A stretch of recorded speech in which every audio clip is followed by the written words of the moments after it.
আসসালামু আলাইকুম ভিউয়ার্স, আমি মোয়াল্লেম হোসেন টেক টিভির পক্ষ থেকে আপনাদের জানাই আন্তরিক শুভেচ্ছা অভিনন্দন। তো ভিউয়ার্স, আমি আজকে আপনাদের যে বিষয়টি নিয়ে টিউটোরিয়াল দেওয়ার চেষ্টা করব, এটা হয়তো আপনারা অনেকেই জানেন।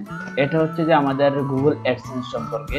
তো আপনারা জানেন যে এটা হচ্ছে আমাদের গুগল অ্যাডসেন্স একটা টার্মস এন্ড কন্ডিশন, অর্থাৎ এই গুগল আমরা যখন ইউটিউবে 4000 ঘন্টা ওয়াচ টাইম এবং 1000 সাবস্ক্রাইব পূর্ণ করি, তখন আমাদের একটা গুগল অ্যাডসেন্স অ্যাকাউন্ট খুলতে হয়। ওখানে কিন্তু আমরা এরকম কিছু শর্ত আছে, ওখানে এগুলো আমরা প্রেস করে সবগুলো চেক করে লাস্টে আমরা এখানে টিক চিহ্ন দিই। এই টিক চিহ্ন দিয়ে তারপর কিন্তু আমরা কন্টিনিউ করে দিই। কিন্তু দেখা গেল যে একটা নির্দিষ্ট সময় পর পর কিন্তু আমাদের প্রযুক্তি উন্নত হচ্ছে, যার কারণে কিন্তু আমাদের যেগুলো এই রুলস এবং পলিসিগুলো বিভিন্ন চেঞ্জ হতে পারে। কারণ দেখা গেল যে আগে এক সময়ে মানুষ কাজকর্ম করতো, তাদের মানে কাজের ধরন ছিল একরকম, কিন্তু যেটা সময়ের সাথে সাথে প্রযুক্তি উন্নত হওয়ার সাথে সাথে দেখা গেল ওই পুরাতন রুলস গুলো আর কাজ করে না, কিন্তু মানুষ ওই রুলস গুলো অ্যাভয়েড করে বা বিভিন্ন খারাপ পন্থা অবলম্বন করে বা বিভিন্ন ব্যাড হ্যাবিট বা বিভিন্ন খারাপ সিস্টেম অবলম্বন করে, যেটা আর কি দেখা গেলো তাদের এই পলিসির আন্ডারে পড়ে না, কিন্তু তাদের এই গুগল অ্যাডসেন্সের যার কারণে ক্ষতি হয়, অর্থাৎ বদনাম হয়।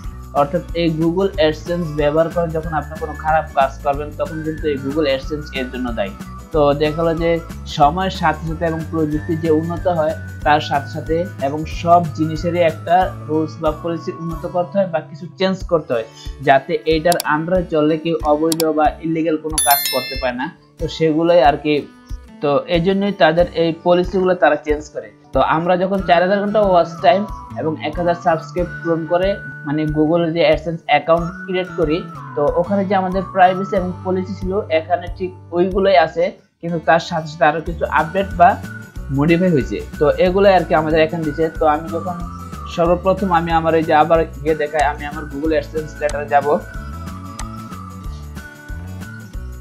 একটু ওয়েট করেন। তো এখানে আসার পর আপনি এগুলো পড়তে পারেন, আর যদি মনে করেন যে পড়ার দরকার নেই তাহলে সমস্যা নেই, কারণ এগুলো হচ্ছে লিগেল। অর্থাৎ আপনি লিগেল এবং ইনলিগেল জিনিসটা কি যদি এটা বোঝেন, তাইলে আপনার আশা করি পড়া লাগবে না। তো যেহেতু আপনি কাজ করেন সেজন্য আপনাদের পড়া ভালো, তো আশা করি আপনারা পড়ে নেবেন। এখানে তাদের 16টা টার্মস এন্ড কন্ডিশন আছে, তো দেখতে পাচ্ছেন এই কন্ডিশনগুলো, এগুলো আপনারা পড়ে নেবেন।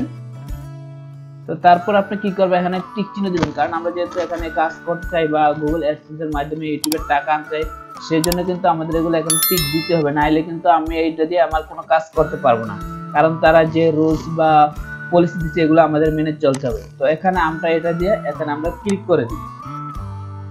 তো আশা করি এখন আমাদের সবকিছু ঠিকঠাক হয়ে যাবে।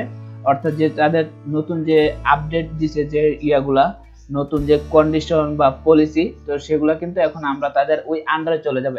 অর্থাৎ তাদের আগে যে পলিসিগুলো ছিল আর এখন যে পলিসিগুলো ছিল তার কিছু তো পরিবর্তন হয়েছে, যার কারণে এখন তাদের যে নতুন পলিসি এর ভিতরে থাকার পর যদি আমি কোনো ইলিগাল কাজ করি, তারা হয়তো আমার এই চ্যানেলটা ব্যান করে দিবে। অর্থাৎ যে কোনো সময় যদি মনে করে যে আমার এই চ্যানেলের টাকা আরেকজন লোক নিয়ে যাচ্ছে, তো সেই জন্য তারা আমাকে চ্যানেল ভেরিফাই করতে বলবে এবং আমাকে এনআইডির পিক দিতে বলবে এবং নাম ঠিকানা সবকিছু ঠিক করতে বলবে। তো এইসব কাজগুলো আমরা করবো। তো এটাই ছিল মূলত আমার মূল টিউটোরিয়াল। তো আজ এই পর্যন্তই। তো আপনারা যারা এখন আমার চ্যানেলটি সাবস্ক্রাইব করেনি, দয়া করে আমার চ্যানেলটি সাবস্ক্রাইব করে দিন। তো আজ এই পর্যন্তই। আসসালামু আলাইকুম।